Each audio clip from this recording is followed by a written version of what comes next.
I do think it matters what you believe about God, not because some people say, well, the most important thing is what you believe about God. And the reason for that is if you're wrong about God, you go to hell. I don't think Mm. that. I don't think God's going to punish you for being wrong about God. I do think it matters what you believe about God because what you believe about God shapes what you believe about the world, what you believe about yourself, how you view other people. If you believe that God is a punisher, and that at the end of it all, God is going to organize into you have the saved and the damned, the in and the out. That's who God is. God is ultimately the great excluder. Then, yeah, you're going to allow that kind of punishment and exclusion in your own life. Hey, everybody, welcome back to the Preacher Boys podcast. First and foremost, I always question when I do these episodes, and I'm interviewing somebody. Sometimes I like to sit down and kind of express why I did the episode and, what spoke to me about the guest and what parts were relevant to me and what people can expect from the conversation. And then other times I'm just like, let's dive right in and here's the episode. And we just start right with, so-and-so, welcome to the show. And I don't know which one of those people prefer the most. Sometimes I get feedback that says, hey, Eric, you talk too much, get to the conversation. And then sometimes I get, why this guest, or, I wish I had some context going into this. So right now, as I'm talking, can you just drop a comment if you're watching on YouTube and just let me know, talk a little bit, casual beginning, introduce us into the conversation and get into the guest, or drop a comment and let me know, hey, I don't want to hear from you really more than I need to. And let's just start with, hey, so-and-so, welcome to the show. I'm really curious to know what the breakdown is. At the end of the day, I'm going to do what I want to do on those episodes, but I also do want to be influenced by, what's resonating with people and give people the option to know, hey, if I do that preamble, here's where you can skip and get right to the conversation, but whatever, we can make some kind of hybrid that makes sense. But yeah, in the spirit of doing things that I want to do, this particular conversation is really interesting because the guest today is Brian Recker, and he is the author of a book called Hellbent: How the Fear of Hell Holds Christians Back from a Spirituality of Love. And you can tell I host a really unique show where a hotly debated topic such as hell feels like a vacation from some of the heavier content that I talk about on this episode regularly. I think for most apologetics channels or or even atheist channels on the flip side of that coin, these are where people get fired up and argumentative. And, going into it for me, when I first got pitched by Brian, I was like, I don't know if this is a good fit. This feels off the beaten path. And, and personally for me, Brian's in the progressive Christian space.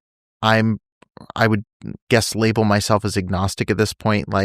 So he's far more Christian than I am at this point in my life. And so I was like, I don't know if this is relevant. I don't know if I care to even debate the existence or not of hell. But then I read Brian's book and, kind of watched some of his content around this topic. And he's really focused, as much as he's focused on these biblical arguments and theology and all this sort of thing, he's really also looking at how this belief impacts the outflow of how believers behave and how Christians conduct themselves, and what a kind of, us versus them punitive form of religion, how that plays out in social settings. And so with that angle, I thought this would be a really interesting conversation. And again, there's going to be people, I know a large swath of my audience is Christian, probably have very unique or varied views of hell, depending on what denomination you're tied to or what your individual beliefs are. And so some of you are going to disagree with the takeaways, or even just right now, you're going the premise, I don't agree with this. I don't agree with any of my guests on everything. I like hearing other perspectives.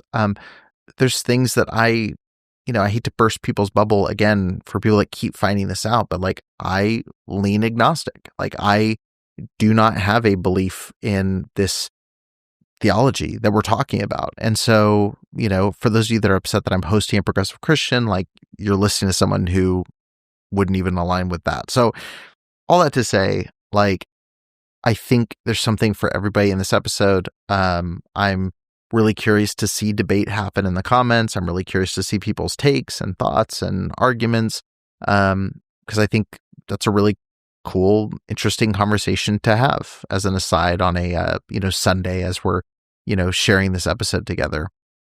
But beyond just like the theology, there's a lot to gain just from hearing Brian's experience. He grew up in a pastor's home. His dad was converted as a Clemson student by a BJU graduate slipping a tract under his door, or a BJU student slipping a tract under his door.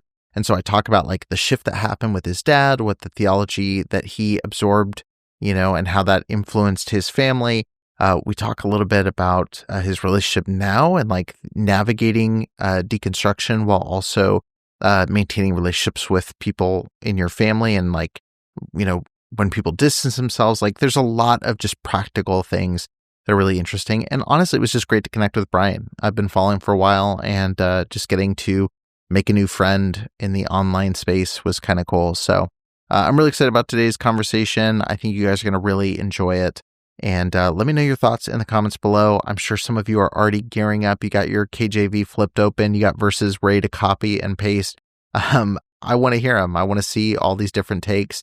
And I also want to hear, again, as you're listening, how has your view of hell, whether it's the existence of, the non-existence of, some in between of those things, how has that influenced your day-to-day life? Let me know in the comments of this video. But for now, I'll stop talking to the joy of so many and get into my conversation with Brian Recker. Enjoy. Hey, everybody. Welcome back to the show. Brian, thank you so much for joining me. What's up, Eric? Good to be here. Yeah, glad to have you here. And just really quickly, just take like 60 seconds. And if you were stuck on an elevator with somebody and you had to say, they were asking like, who the hell is Brian Recker? Why the hell did he write a Well, no, book Eric, about him? if you're on an elevator with somebody, that's your one opportunity to That's preach the right. gospel. Like the Lord has divinely appointed you to be on the elevator with me, and this is it, man. You're getting the gospel, bro. I'm Okay, gonna convert you, it's a right? 2 minute elevator ride. You got that out of the way in the first minute. If if someone were to say, who the hell is Brian Recker and why the hell did he write a book about hell, and why the hell should I care? What would your answer be? I man, I think for me, my big goal, zooming all the way out for this book, is I would love it if Christianity was not so much about the afterlife, and Christians actually cared about this world and the kind of world that we're building, and had a religion that was more focused on the flourishing of this planet and the people in it rather than dominating this world and colonizing it and getting everybody to agree with them. I don't think that was the religion of Jesus. So I think for the most part, Christianity, especially in America, has missed the spirituality of Jesus. They focus on dogmas and conversion. And a lot of that has to do with hell. If hell is a part of your story, in my own deconstruction, I recognize that for me, with hell being a part of the story at any level, I was never going to have a real spirituality of love. It was always going to be about not going there, if that was a part of it. And so I think that I want people to know that if they want to hold on to their Christianity, they can do it in a way that isn't rooted in fear and punishment. There's a lot to unpack, and I'm sure we will over the course of this conversation. But first, I want to go back to the very beginning because you dedicated your book to your kids, your inner child, and the kids who are still sitting anxiously in the pews. So take me back to when you were but a wee lad, sitting anxiously in a church pew. What did childhood Brian look like? What was your environment? How did that shape you? So my dad is an independent fundamental Baptist pastor. He's a Bob Jones University graduate. So there's different kinds of IFB sort of groups, and I was in the Bob Jones group. That's where my parents met. And my dad got saved when he was a Clemson student and a Bob Jones student on extension, basically doing ministry, put a track under his door, invited him to church, went to a Bob Jones fundamentalist sort of church in Greenville, South Carolina, got radically saved, went forward, did the whole altar call thing, and transferred from Clemson to Bob Jones and became a preacher boy. Wow. To connect it to your Preacher Boy podcast Yeah. title, Good plug. my Good dad was plug. a Bob Dylan Preacher Boy, and I start with his story because I think my story is so connected to. I think a lot of the time, if like, what if that didn't happen, Yeah. because he wasn't raised by godless atheists, Hmm. like yourself, Eric. I'm just kidding. He was raised by nominal Christians. He was raised in a like Presbyterian. So it wasn't like when he got saved, it wasn't like he wasn't a Christian. He just wasn't a fundamentalist Christian. Yeah. And he had this radical change that I've only been able to better understand later in life as I've deconstructed how this affected his whole family dynamic and even the way he was connected to his siblings and his broader Mm. family. It was like a lot, they lost him in some ways because he came home from that break and started trying to convert them like right away, like was preaching the gospel to them. And they were like, whoa, what happened to this guy? Yeah. And so I was raised in fundamentalism, and at the core of what that meant was that we were right and everybody else was wrong. That was so integral to our worldview to include our family members. And so I talk in the book about how when we would even go to like holiday get-togethers at an uncle or an aunt's house, we'd be praying for the people on the way there. We'd pray for them again on the way home. And it was this mindset that like we're not just going to hang out with our family. They're unsaved and they need to be converted. They need to be saved. We have to give them the gospel. We're praying that we'd be lights and witnesses.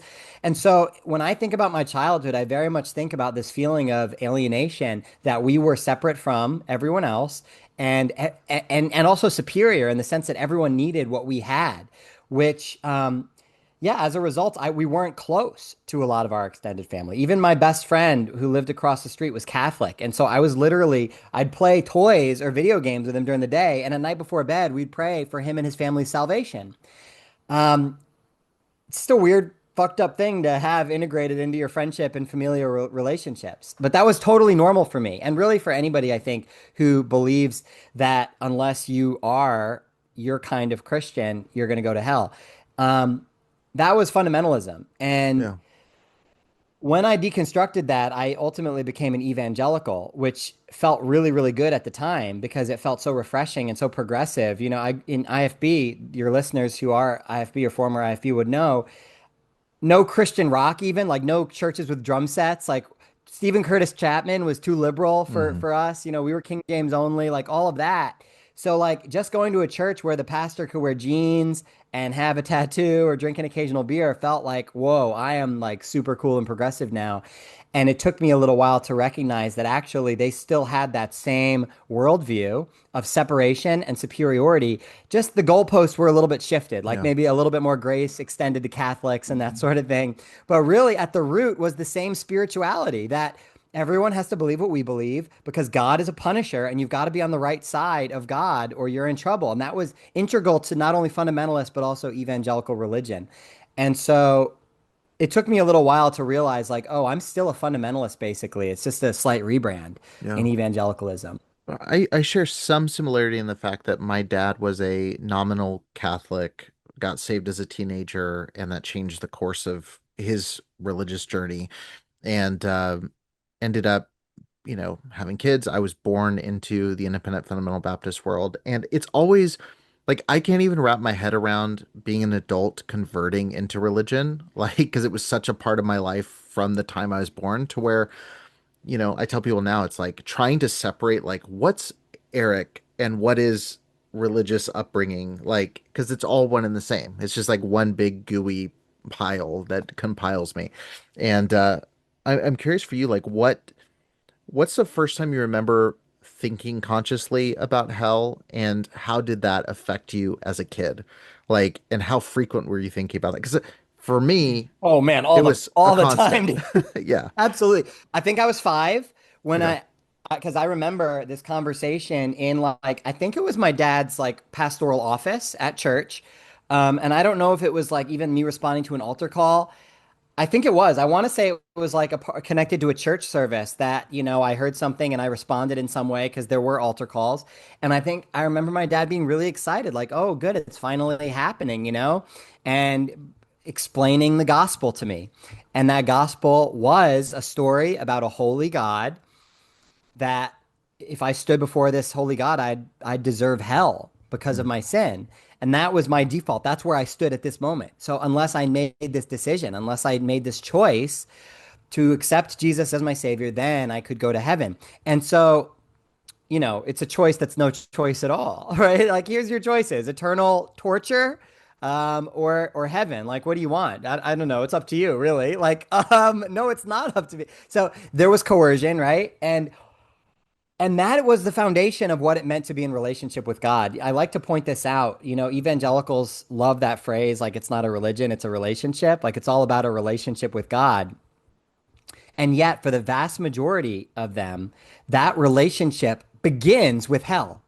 The Hmm. relationship with God begins with this premise that, oh, right now you're actually fucked. Like, your relationship with God is that God is going to punish you forever in hell unless you make this change, believe this doctrine, pray this prayer, accept this teaching, accept Jesus into your heart, whatever, make this move, and then God won't punish you. And that's how you enter the relationship.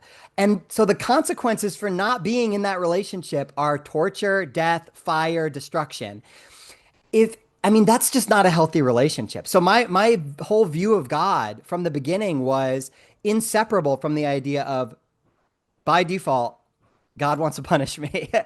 And hell, then, yeah, it continued to come up. I mean, I was definitely the kid that was constantly praying the salvation prayer, raising my hand, especially during our yearly revival meetings. I mean, we would have these preachers come that would whip us into a frenzy. And like, I both loved and hated those services because even though they were horribly spiritually manipulative, they also really made you feel something. Like, I would often be weeping in these services. And also, some of the preachers had gimmicks. Like, I think a lot about this one guy, Stan Harris, who was like a karate black belt. Yeah. He would like chop cinder blocks in half and then like preach this crazy sermon. And he would do these big prayers and he would lead you in the prayer, right? And like, if you don't know where you're going to stand before God, if you were to die in a car accident on the way home today, do you know where you'd be? And pray this prayer in your heart with me. And of course, how could I not, just in case, pray the prayer? The stakes were so high. How could I not? Even Yeah. if it's like, well, I'm pretty sure I'm in, it's like, yeah, but like, if I'm not, I'm literally going to go to hell. So I would pray the prayer again, and then they would do that thing. You know what they would do. With every head bowed and every eye closed, nobody's looking around Little the altar call. room. But they would say, like, if you prayed that prayer with me in your heart, raise your hand right now. It's just you, me, and the Lord right now. Go ahead and raise your hand. And I would feel like, oh, I don't want to raise my hand because I raised my hand last week, and I know people are supposed to have their eyes closed, but I know I look. I know people are looking, and Yeah. I don't want them to see me raising. I'm the pastor's kid. They've seen me raise my hand 300 times, but then I'll be like, Jesus would want me to raise my hand, probably. Yeah. So I'm gonna raise my hand for Jesus, and that whole rigmarole, rooted in fear, that was my spirituality. Yeah. Worrying about whether or not God was going to punish me in that way. Yeah. And I know that it's not as bad as that in many evangelical churches where they keep hell behind the curtain a little bit, but it's the same story. For many evangelical churches, they're not doing those big altar calls anymore. They're hardly even talking about hell on a Sunday morning. But you know where you'll find hell? On their statement of faith. It's in their stories. And typically, when kids are first introduced to the gospel, whether at like camp or VBS, they're told about hell and about the consequences for not being a Christian. That's the entry point. It's really Yeah. foundational. Yeah. Yeah. So it kind I, of shapes your whole spirituality. yeah. I want to talk about that, but first I got to take a rabbit trail. When I was reading your book and you talked about the karate pastor, I was like, man, I never got that one. That's such a cool gimmick. So what are some of the other interesting gimmicks that you remember? Because I had uh, the ventriloquist dummy pastor. We had the magician pastor, which is a cool one, or illusionist. Sorry, illusionist To be honest, that's pastor. probably the only cool one I can think of. I Oh, mean, there were definitely, yeah, other than at camp, obviously. I went to the Wilds Christian camp. Are you okay. familiar with the Wilds? I'm familiar with it, but I never went. Do you know that one? Rand Hummel was the guy there. Maybe some of your listeners will know him. I don't think he's around anymore. I don't I know have a what he's lot of up to. listeners that are always Um, like, cover the wilds, and I was like, I know nothing, but Oh yeah, sure that- horrible place. And they would definitely have big skits, and honestly, pretty funny. I laughed my head off at like a puppet thing. And then they would just like, boom, hit you with the gospel. The most fear-based stuff. They the gimmicks there were like, you have to throw like a stick into the fire to rededicate. And you'd want to participate in these various things, whether it be going and doing the thing. And then they would, but it's like if you did that, then they would try to corner you and get you into a prayer. I got saved so many times at the wilds. They're like marking it every But year as another salvation on the chart. Like it's just you oh, they're counting. over and over. Yeah. Oh, they are. Yeah, I don't know if you talked to Kara oh Yeah. gosh, Kara Meredith, is that Meredith. right? Yeah. Yeah. Yeah. About church camp. Okay, Yeah. so she talks about that and it is true like church camp they're literally counting salvations, but so are all churches. I mean, really, like that's why they're counting baptisms. The whole thing is about conversions. That's what most evangelical churches are for. They're not primarily like when they're talking to their donors, when they're talking about, hey, what we accomplished this year as a church. Yeah, maybe they'll mention some good things they did in the community, but typically the main event is how many baptisms, how many Yeah. conversions were there.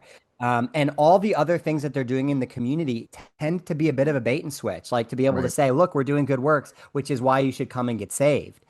Lancaster Baptist Church, I know, I've talked to many people who used to be on staff there, and they've got requirements for how, like quotas for how many people they need to bring down the aisle throughout the year, and have some pretty tense conversations if they're not hitting that quota.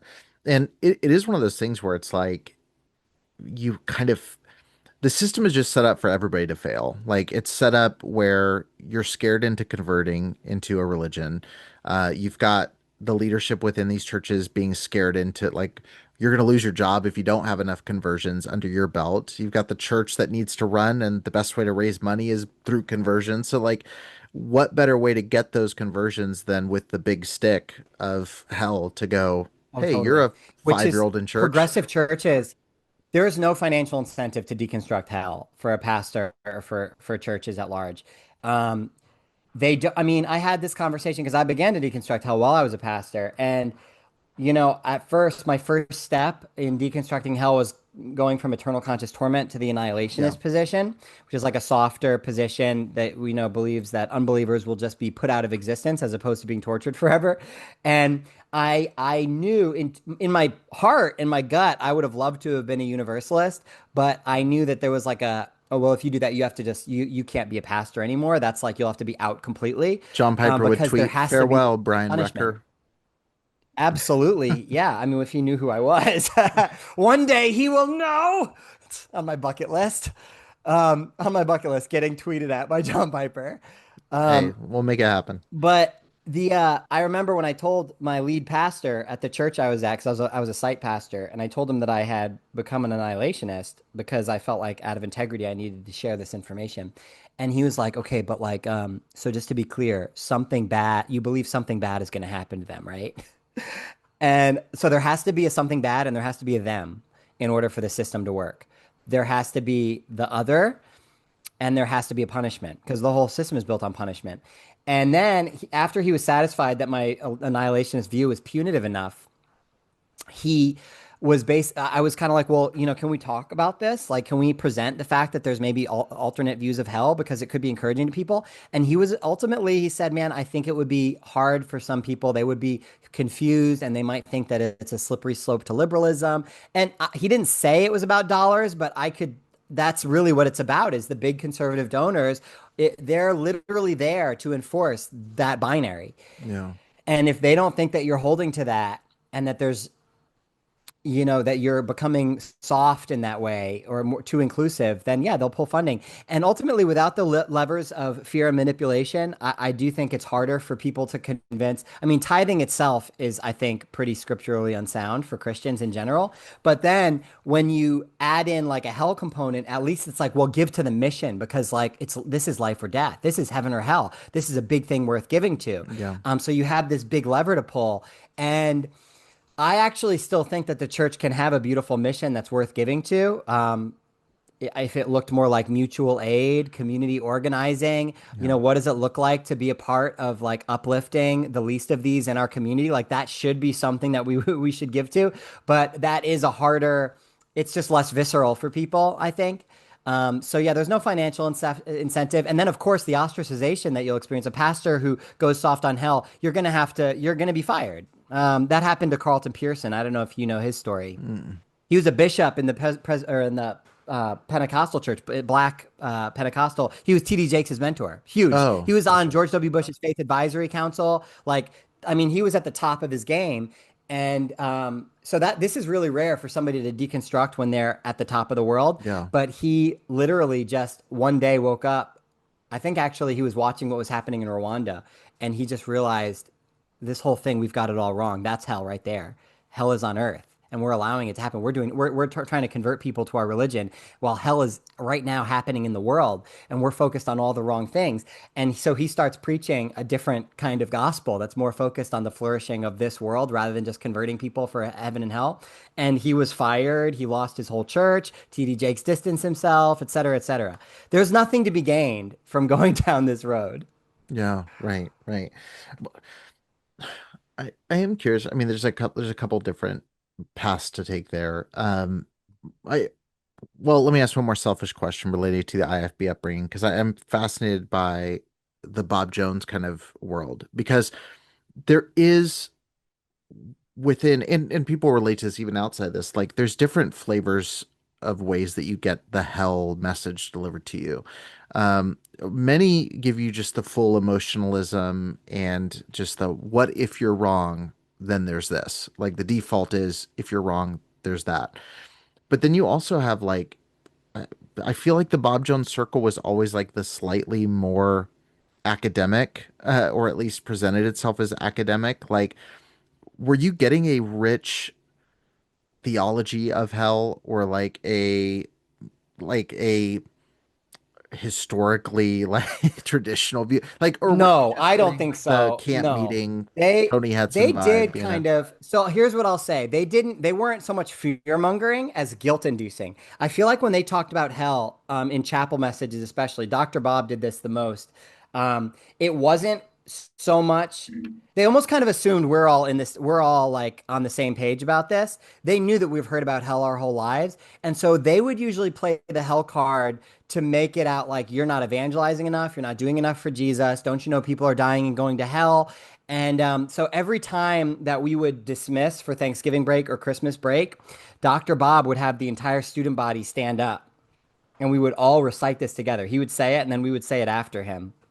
This was the phrase.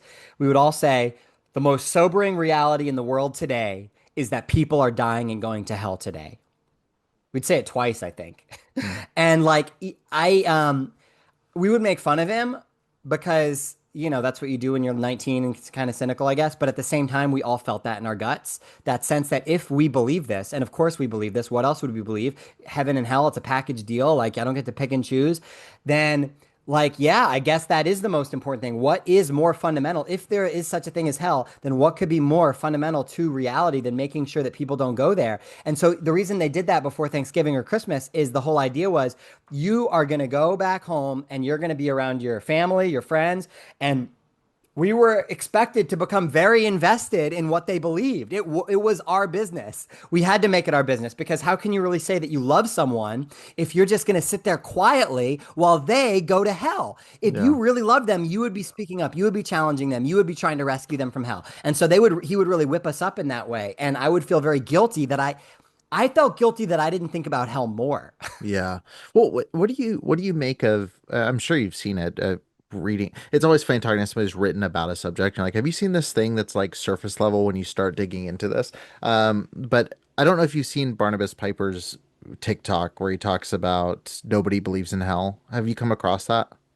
I have seen a lot of his videos, and that sounds kind of familiar, so I probably have. His What is his basically that if we really believed in it, we would be like yelling about it all the time type of Yeah, thing? yeah. I'll insert it in the episode, but he basically says like nobody believes in hell. Like even if you are saying yeah, I do, you don't because you Hmm. wouldn't take time to eat, you wouldn't take time to sleep. You'd be running around telling everybody. I'm paraphrasing it. He said it in a delightfully smarmy Barnabas Piper way. Do millions of people think they believe in a literal hell?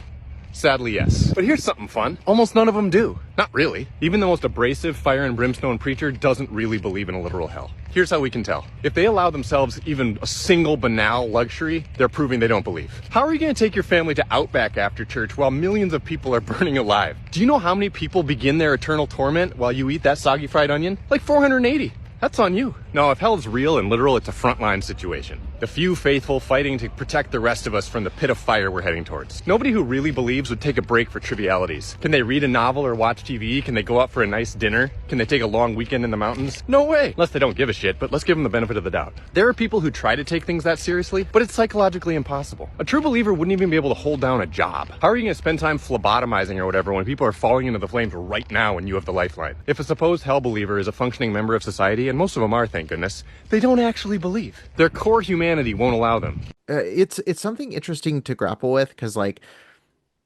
on the one hand, I'm like, yeah, you're right. Like, but then also, I just watching it through like a former fundy lens, I feel like I would have watched that video and just been convicted because, like, it is a weird thing, right? Like, Exactly. No, exactly. you do believe it, You do. Yeah. but you I disagree. also, I agree and I disagree. Here's what I'll say yeah, about that approach.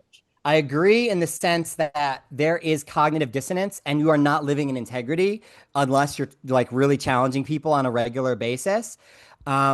I, however, disagree in that we all have beliefs that we're not living perfectly in line with all the yeah, time. I, for instance, am quite anti-capitalist, and yet I'm not able to work that through in every area of my life. I'm having to live within the system that I'm in, and I'm compromised on many different levels. I'm out of integrity all over the place with my beliefs, and yeah, not just, you know what I'm saying? So I do yeah, think there's some sense in which um, fundamentalists are, yeah, they just feel convicted, and it's like, well, yeah, then I'm going to do better next time. The problem is, though, what I would say is that cognitive dissonance which I experienced when I was a fundamentalist, that sense that, oh, I should be talking about hell more, not less.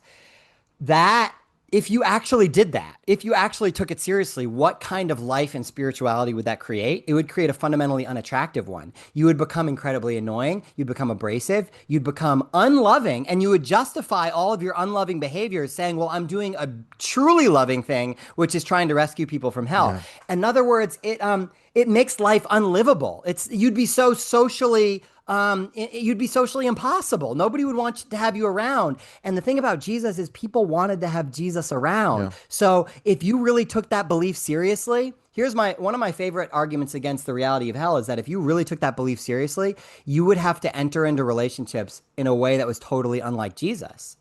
Hmm. You'd have to just be constantly badgering people and constantly strong arming people to agree with you. This is one of the things I'm curious about as someone who's like can I describe you as a progressive evangelical? Do you prefer a certain, what title would you like in that regard? Is progressive is a fair assessment? Progressive Christian. I wouldn't refer to myself as an evangelical. I'm okay with the title Christian, um, simply because, it's just a word. I It's think a it means like label. little Yeah. Christ. I'm I try to follow the spirituality of Jesus in terms of the religion that has formed around Jesus. I don't agree with like or feel confident in all of the dogmatic creedal Sure. beliefs, but I find Jesus's spirituality still worth following. I haven't. I think most people who deconstruct aren't doing it because of anything. Typically, what Jesus is doing and saying isn't their problem with it. It's a lot of the stuff that came later, Sure. and so I consider myself a follower of Jesus, I'd say. Okay. So, using the label progressive, I guess one of the things that I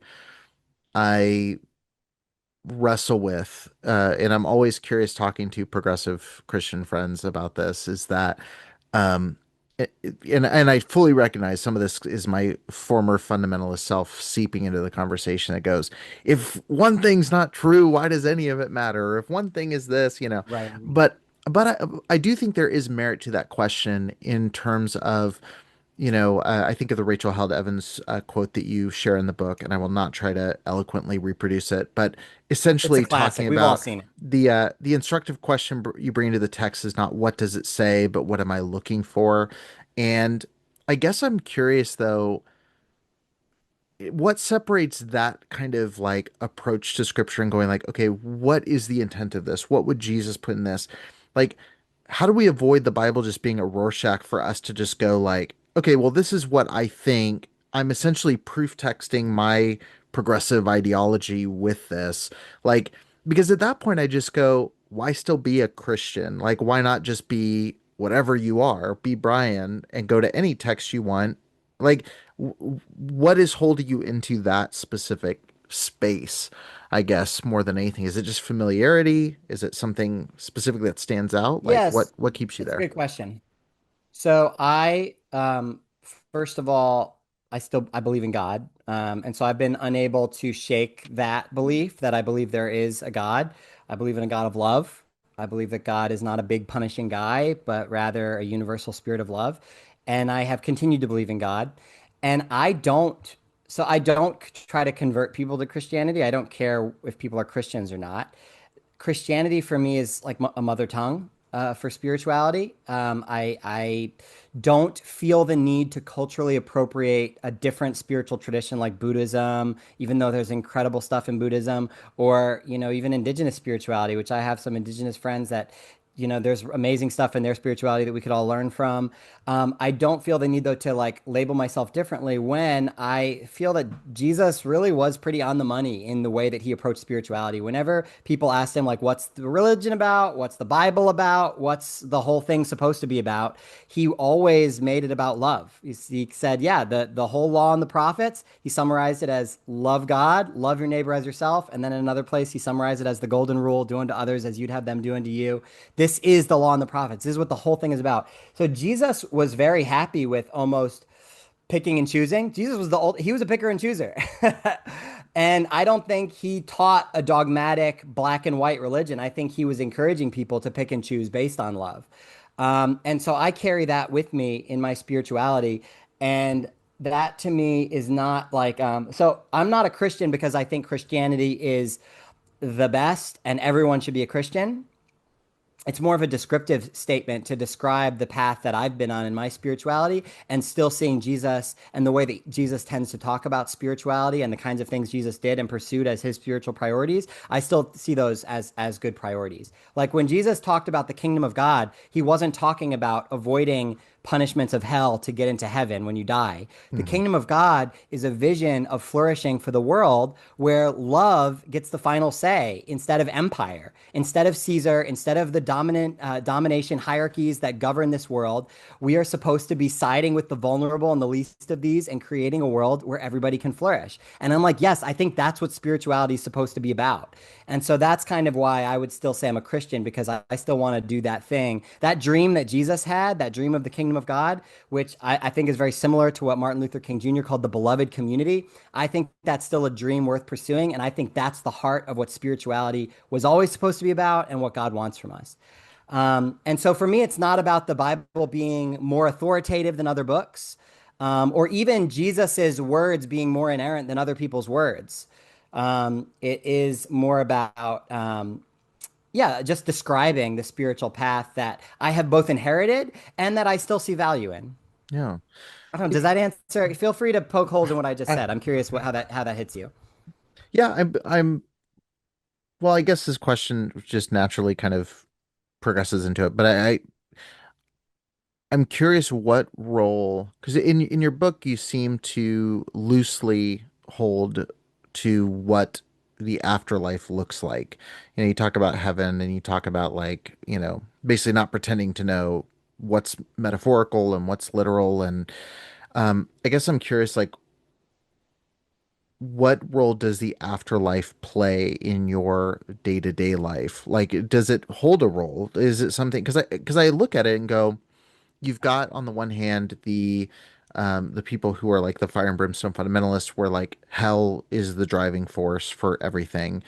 You've got the people who are, even maybe the universalist flavor that would go like it's all about heaven, it's about the afterlife, put up treasures for yourself in heaven, kind of energy, where it's like, there's something good happening there and it's going to make all this bad stuff make sense.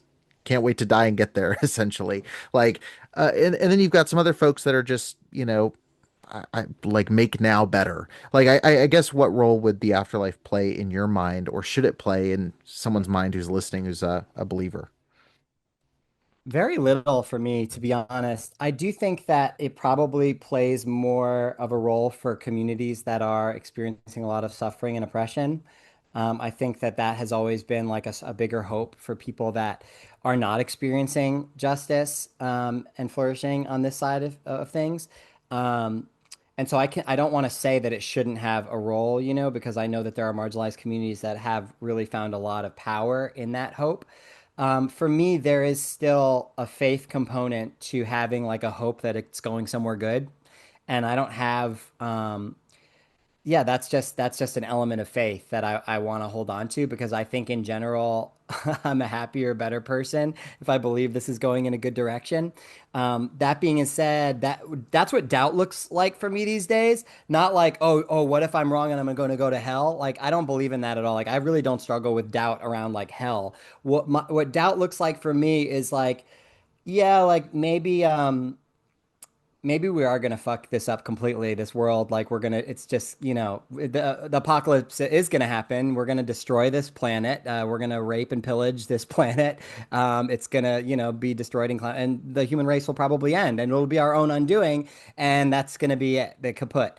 And I think that that's certainly a possible outcome. I'm not saying that. So for me, faith looks like I want to believe that the arc of the moral arc of the universe is long, but that it bends towards justice, like Martin Luther King Jr. said. I believe that there is power in having that hope. The Apostle Paul said, faith, hope, and love. Faith that there is a God, hope that it's going somewhere good. But he said the greatest of these is love. At the end of the day, that hope is just hope. I don't have dogmatic certainty about that at all. I don't have certainty. I have hope.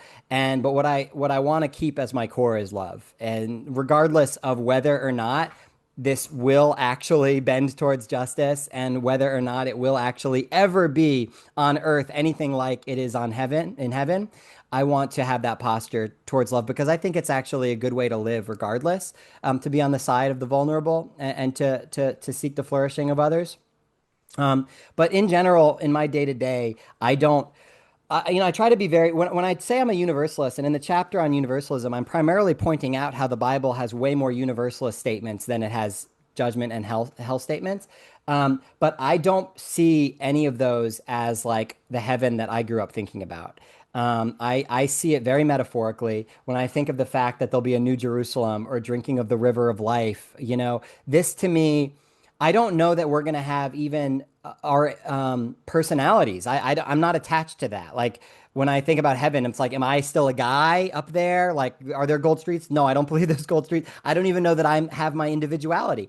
I think that heaven, I have friends that believe in reincarnation. That could be heaven. I think heaven could just be simply returning to this good thing, and it gets better and better as we, continue to be a part of it. I'm very agnostic as to the specifics. I really don't claim to know. I believe in a God of love, and I think that it would be a bad story if it ended in punishment for anybody. And so I do believe that God's justice is working restoration and ultimate restoration.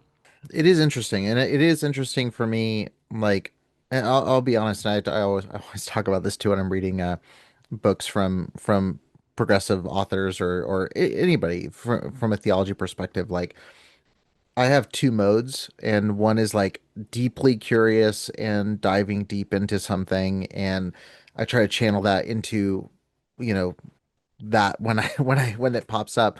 But then I also have the part of me that like glazes over and goes like, I don't know if this is relevant to me at all. And like I'm sitting here looking at like what did the Greek mean in this? And I'm going like, why am I throwing myself through this? Um, I Yeah, guess why should I care? yeah, Totally. exactly. Uh, to throw that question to the forefront, though, it is something. I listen to a lot of people like Alex O'Connor, or I had Jared Smith on who runs Heliocentric on the channel recently, and they make me interested in these conversations about theology. But still, sometimes I find myself going like, okay, why are we debating this? What does it matter? And I keep circling back to I think because it is so part of our culture, pop culture, theology, church culture, like it's important. For someone who's feeling this, like, why does this matter? I maybe they're sitting there and they're going on a very small end. I don't believe in hell, so Why do we need to have this Right. conversation anymore? To the people who go like, I don't believe any of this. Why should I care about throwing myself into this dialogue? So, I mean, I didn't write, I don't think this book is for everybody in the sense that if you not only don't care at all about hell, but like it's not something that you were ever shaped by, um, then maybe that you won't need this book. This book is for people whose fundamental spirituality was shaped by hell, because I Which do is a good think swath of the that even population. if you've it really is. This is a lot Yeah. of people, you know. So when I say it's not for everybody, it is for like I would say just about anybody who was raised Christian. I think that if hell was a part of your story of what it meant to be in a relationship with God, then that does rewire that wires your brain towards a punishing God. You know, I do think it matters what you believe about God, not because some people say, well, the most important thing is what you believe about God. And the reason for that is if you're wrong about God, you go to hell. I don't think Mm. that. I don't think God's going to punish you for being wrong about God. At the end of this all, there's not a God test. And if you get the answers wrong, you're fucked. No. I do think it matters what you believe about God, because what you believe about God shapes what you believe about the world, what you believe about yourself, how you view other people. If you believe that God is a punisher, and that at the end of it all, God is going to organize into you have the saved and the damned, the in and the out. That's who God is. God is ultimately the great excluder. Then, yeah, you're going to allow that kind of punishment and exclusion in your own life. If your eternal state is a God who has a very minority of people in heaven and the great majority of people in hell, it's not hard to see why those very same people are okay with a dictator president instituting alligator Alcatraz, you know, where you have the outsiders, the unwanted, the scapegoats being sequestered there. So I do think that having, especially if you believe God is love, but God is a punisher, then that means your love can include punishment. What it really means to love people for people in this paradigm is to ultimately force them to comply with their reality. And so they redefine love in some very unloving ways that usually harm the most vulnerable people. And so I do think it matters, you know, for this conversation. If you've also, I think, rejected a punishing God, I think it's good to know that there are other visions of God that don't include that. Because I think many people who reject the concept of God are rejecting a sky daddy, are rejecting a big punishing guy, authoritative guy on a throne who puts some people in, some people out, and who wants everybody to believe in him or else they're fucked. And I don't believe in that God either. Like, I reject that God. Like, I would say that you, as an atheist, and I probably have more in common, even in the way we would approach spirituality, than someone who believes in a punishing God, Hmm. um, whether or not you even believe in the existence of God. Yeah. So I think it's good to know, like, oh, there's other ways of thinking about that. And I also don't think that's the God that Jesus was talking about. I actually think Jesus was reorienting people's idea of who God was. For example, when Jesus said, to be merciful as your father is merciful, you know, where he's actually reframing an Old Testament quote that says to be holy as your father is holy. Like, Hmm. actually, Jesus was placing compassion and mercy and love at the very center of the reality of who God was in quite a revolutionary way that I think I still find helpful.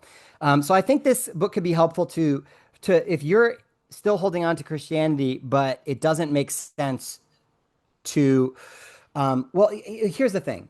For a lot of us, if you try to take punishment out of our Christianity, you have to undo the whole thing. You know, Yeah. it's like Yeah. pulling that thread in a sweater, and all of a sudden there's no sweater left, because the whole story we inherited was a story of punishment, a Yeah. story where I had to stand before a punishing God and be punished, or else Jesus could be punished in my place. But at the end of the day, somebody had to be punished, right? Where's the punishment going to go, on you or Jesus? And so if you're like, yeah, that's not what it's about at all, it's like, well, what is it about? Why be a Yeah. Christian at all? And so I think to recover what, because Jesus didn't talk about that, to actually recover what were Jesus's spiritual priorities, to me has been really enriching, and I think it will be for other folks too. But I don't want to.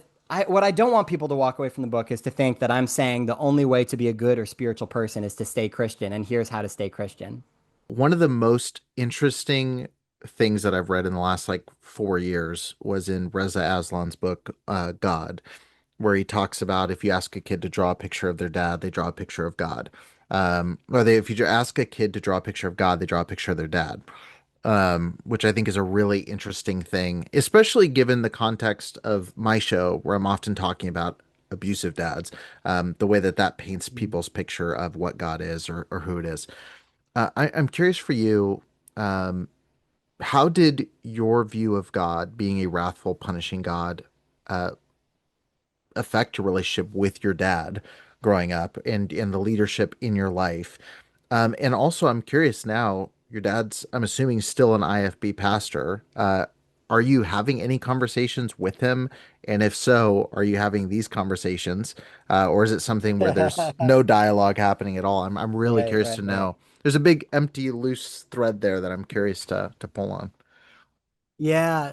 So I definitely, um, I do think my view of God was very much shaped by who my dad was. My dad has this very rigid, black and white view of the world, incredibly dogmatic, incredibly certain about his way of viewing the world as well. And he just doesn't have any tolerance for any other ways of viewing the world. And he also has really no interest or curiosity in listening to other people's viewpoints. It's like he's there to evangelize you. He's definitely the guy who will give you the gospel if you sit next to him on a plane, you know? Yeah. Um, and so for me, God was that rigid, dogmatic figure, and curiosity and uncertainty were not a part of my views of God. Um, I think now I in deconstructing a lot of that. Yeah, my relationship with my dad is not great. We touch base every now and then, and I try to just avoid these topics because it is awkward and difficult when it comes up. He's still to his credit, I think it could be a lot worse. I think there are some IFB pastor dads that would have cut me off completely, and Yeah. he has not done that. He is still, we'll still be around each other. He's still polite. He's still cordial. And I have had to put in some boundaries about talking about some of this stuff, especially like, when they were visiting not too long ago, he has this habit, and I don't mind when he prays. I don't mind if he prays around me. Um, but he was doing this thing where he kept praying around my kids, like before meals and stuff, and he would include the entire gospel in his prayer. Like he was literally trying to evangelize us in his prayer. Like we're like be out for ice cream, and he'd be like, "Oh, would it be okay if I say a quick prayer?" I'm like, "For ice cream, you don't have to pray for ice cream. Everybody Yeah. knows that." And he'd be like, "And Lord Jesus, we thank you that you died on the cross for our sins, so that we could be with you in heaven if we believe on your name and accept you as our Savior or whatever." It's like, do you really you got to do that for the ice cream, Dad? And so that I had to actually say like, "Hey, I don't like how it feels when." You're around us and it feels like you're trying to Hmm. change us and evangelize us. I just want you to be my dad. And, that conversation didn't go that awesome. He expressed a lot of sadness about where I was at. He has told me that, he's worried about me because heretics or false teachers are like the Bible says, are going to have a more severe punishment. So a Hmm. lot of this comes from fear. And what I've had to remind myself, and I say this in the book, is like, I know that my dad loves me, and I know that a lot of that behavior of trying to change me, not being able to accept where I'm at, even like challenging me, a lot of that comes from his fear of me going to hell. And I hate that he has to live with that weight on his shoulders. Not me, by the way, all three of his kids, all three of us have deconstructed. Hmm. And so he literally, his three precious kids that he poured his life and soul into, in his mind, are all going to be tormented forever in eternity. And like, that's a fucking hell of a thing to carry around. And I hate that for him. And I try to like remind myself of that when he's saying stuff like, you're a false teacher and shit, because it hurts to have my dad saying that stuff. And I just have to remind myself this is the best way that he can love me because of this really sad, punishing worldview that he's agreed with. He's trying to love me, but nothing fucks up love like hell. Yeah. And so that's been helpful for me to kind of remember that. And I do have like, yeah, I guess if I'm honest though, I have very little like hope that he would change. And I'm not trying to change him. I don't really try to change anybody. That's not a Yeah. part of like the way that I do faith. So I Yeah. just have to like set boundaries where appropriate and like let him in as I'm able to. Um, it was a little scary to write this book because I do write a bit about how I was raised. I don't throw him under the bus horribly, but I do know if he reads it, he would be pretty hurt, I think, by what I do write. Um, and so I've kind of like hinted to him that I'd prefer him not to read the book Hmm. unless he wants to like literally change his mind. Like, but otherwise, it's like, I don't think this book is for you, you know? Do you think he will read it? I think there's a good chance. I might write him a letter beforehand and just really explain my heart behind it. Yeah, I really don't want him to. I think it will just hurt his feelings. Because he's not going to engage it with curiosity. He's not going to engage it. He's going to be He's going to have his guard up. And I Yeah. don't think anybody should read it without engaging it with curiosity and open mind. If you're just going to argue, actually, no, I take that back. I would love other evangelicals to argue with it, just not my dad. Yeah, right. Yeah, I appreciate you answering that and honestly giving your opinion. And I do, like I said on this show, I know I've got so many people who are interacting in similar relationships where, they're putting those boundaries up, and it's a really messy area to have to, especially with parents, like to have to navigate, okay, this thing that they're doing and this label they're putting on me is super hurtful, but also recognizing that in some twisted way it's coming from a place of love. It's like, how do you navigate those two truths?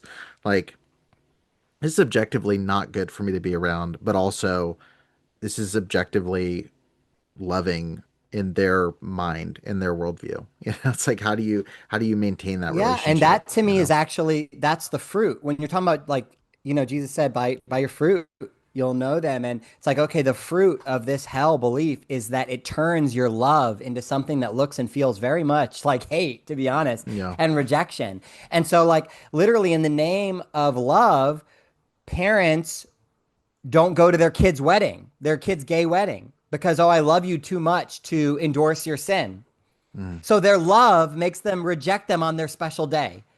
That's what love does in a spirituality of hell. So it does matter what you believe because again, yeah, what you believe about God, if you believe that God is going to reject people in that way, then it gives you permission to reject people in that way. This has been really, really interesting. And I know there's a lot of layers to this and I mean, there's a lot of book that we could cover. For yourself writing this, obviously you have your general overarching thesis of the book.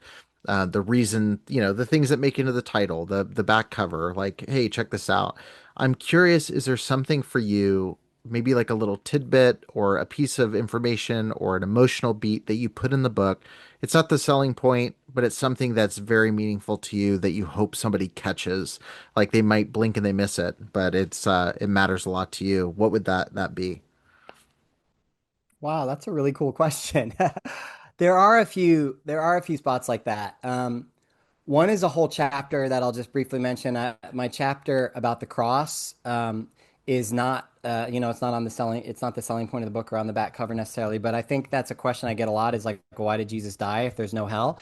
And in reframing the cross, I found it quite helpful because I think that has been like yeah, since I kind of rejected a substitutionary atonement sort of model where the cross is about this transaction to sort of buy God's love by, moving on the cosmic ledger, getting the sin, debt over here onto Jesus and off of me in the metaphysical realm. I think that that's hogwash. I don't think that that's what is happening at all. So it's like, well, why care about Jesus's death at all? Um, and I just say briefly, I mean, there's a whole chapter about it. But the big idea is, Jesus is the only major spiritual figure to have been executed as an enemy of the state. And I think that matters. I think that's badass. It's a badass thing that Christians aren't talking about enough. And it's, I think, really telling and sad that so many evangelical Christians can't wait for the state to make them their daddy. Like they are all lining up with, I think, the powers and the empire that killed Jesus. Jesus aligned himself with the vulnerable, the ones that were being scapegoated by the empire. And so I think that like that vision of the cross really does call us into a very different kind of spirituality. So that's one thing I'd say is like my reframe of the cross I found to be pretty helpful for me personally as well. Another thing, I do talk a little bit about my divorce in the book in a chapter called Going Through Hell. And this one is the biggest tangent in some ways, where I talk about hell as kind of a paradigm for just spiritual transformation that in some ways just like the pattern of Jesus is that he descended into hell before he resurrected, and I see that as metaphorical and symbolic, but in some ways I think that that's the pattern for all of us, and even in our deconstruction, in our losses, our greatest transformations are really on the other side of some of our most painful journeys. Hmm. And so for me, in order to become my most loving, most authentic, most vulnerable self, I had to go through hell. And a lot of that was involved in deconstruction, losing my identity as a pastor, as well as my divorce, losing my identity as a husband, and a lot of things being ripped away from me losing my belonging within evangelicalism. Um, I went through like 2 or 3 years that were incredibly hellish, where I felt like I lost myself completely, and the things that made me me weren't true anymore. Um, and what I ultimately found, though, was that some of the most powerful periods of what you might call resurrection were on the other side of that. And so, yeah, I don't know if how it'll hit other people, but every time I go back and read that section of the book about my divorce and deconstruction, I make myself cry simply because it's my personal, Yeah. that is my personal journey. And I am proud of the fact that I walked through that. And I am also just deeply thankful that I did.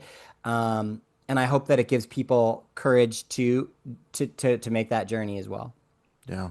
Love it. Well, I'm thank not you. divorced necessarily. That's not for everybody, obviously, but That's your whatever action call losses to that you have action to, at the end of the episode. Yeah. yeah, everybody should get Get divorced. No, no, no, no. divorced. I think that to accept the death of the false selves in order that you can step into your true self. I think that regardless of how you might label yourself spiritually, I think those are just very human paradigms.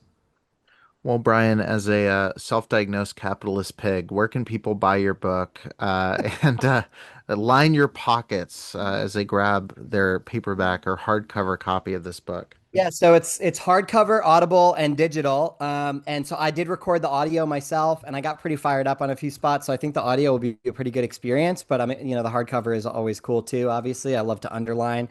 But you can grab it anywhere books are sold. Obviously, Amazon. But if you don't want to support Bezos, thrift books, bookshop.org. The best or coolest thing you could do is to call your local bookstore and have them stock it and get it from them. But that's a bit of a chore. But if you have it in you, I love it when people do that. Or even don't spend any money at all and contact your local library and ask them to stock it, and you can get it from your library, which is a thing not enough people do. Right. But it should be available right around the time this episode drops. It comes out September 30th. Yeah, it should be. Yeah, and if you do want to support Bezos, use my affiliate link in the show notes of this episode. Line everybody's Absolutely. pockets. Let's take up a quick offering for Brian, his book, and his show. No, I really appreciate you doing this and for sharing. I'm sure it won't be the last time we chat. Especially given, I mean, there's so much just from our backgrounds I think we could talk about for a long, long time. But thanks for joining me You on the should show. find like three other people with who went to the wilds growing up, and we should do an episode on the wilds with like a panel of us. It's been asked for, and I'm sure with this said, there's going to be people that are like, "Oh my gosh, me!" So I'm sure Because I there's never worked there. thoughts I here. was I was a camper, but you Yeah, should get somebody who was a counselor there, maybe if you can find one, a and who had more counselor, behind a this. I don't have behind the camper. scenes knowledge. Yeah, I Yeah. think that would be really cool. Yeah, there's people that ask about it all the time, and I'm like, total tangent. Here we go. Bonus. But no, I went to Ironwood in California growing up and then went to Camp Kobiak in Michigan, which I know a good Oh swath of yeah. my listeners did. And then I went to Camp Calvary, which was like a church run camp for like 2.5 years that's not around anymore. And so yeah, I hit like a couple different ones and then everybody else is like, oh my God, the wilds. And then what's the other one? There's another one outside that in Kobiak. But I have a bunch of people that always reach out. They're like, my camp, and talk about that one. I'm like, okay, no personal Right. experience, but we'll set it The up. place where I got hurt. Right, Yeah, it's true. exactly. But yeah, we'll make it happen. If you're from the wilds, shoot me an email. Okay, cool. Let Great me talking to you, dude.